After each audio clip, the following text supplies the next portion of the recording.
Supreme Court Justice Ketanji Brown Jackson. On a warm Florida afternoon, 4-year-old Ketanji Brown was waiting for her father to come home from his classes.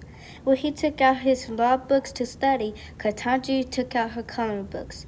Ketanji's brown parents, grandparents, and their parents before them all worked hard to make a good life for their family. Her parents had both been public school teachers.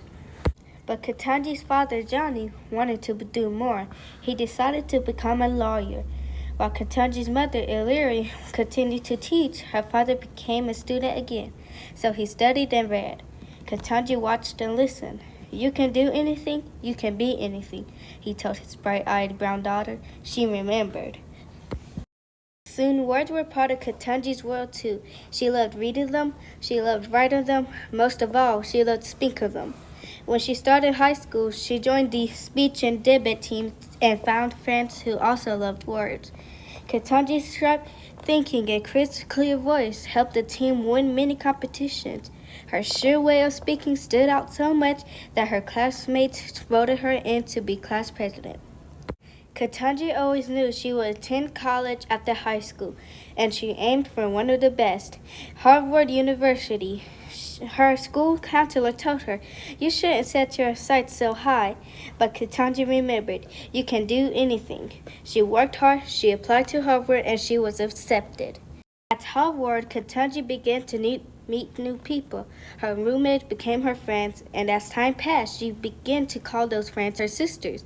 But once again, some people made her feel like she didn't belong. She spoke out and proved that she did belong by attending protests and keeping up her classes at the same time. Brilliant, bright-eyed Ketanji Brown graduated from Harvard with special honors. 1 year later, she set her mind to work again and followed her father's footsteps to attend Harvard Law School. The year she completed Harvard Law School, she married Patrick Graves Jackson. Then she began to set her sights even higher on jobs at top law firms. You can be anything, she believed.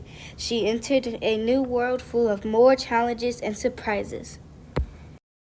Ketanji Brown Jackson practiced many types of law. She joined law firms, both big and small. She worked as a clerk of 3 different judges, including Justice Stephen Breyer of the U.S. Supreme Court. She defended poor people in court. While working and having a family, she thought about the women who had made her feel strong, like her mother, her aunt, and her grandmother. She thought about another one who inspired her, the trailblazer Constance Motley. Motley was the first black woman to become a U.S. district judge. U.S. district judges look at facts and laws to solve disagreements about who's right in a legal case. After 17 years in law, Ketanji was nominated to become a U.S. district judge herself. A group of U.S. senators had to question her first. At breaks during her meetings, Ketanji used her knitting to keep calm. By then, she was known and respected for her words and her sharp thinking about the law. The senators voted her in. Years later, President Joe Biden decided that Judge Ketanji Brown Jackson had the skills and experience to serve on the highest court in the country, the United States Supreme Court. He nominated her to replace retired Justice Stephen Breyer. Again, Judge Jackson faced 4 days of meetings with senators. They asked her about everything from her time at Harvard to her past jobs to her feelings about various laws. Though many supported her, some just didn't think she belonged. Ketanji didn't protest. She knew how hard she worked and how much she'd learned in her career. She didn't need to knit scarves to answer with calmness and grace. Behind her each day sat her parents, Johnny and Illyri, her brother, her husband, her daughters, and her sister friends. And in her mind were her grandparents and their parents before them. Finally, in a vote of 53 to 47, Judge Ketanji Brown Jackson was confirmed as the 116th United States Supreme Court Justice.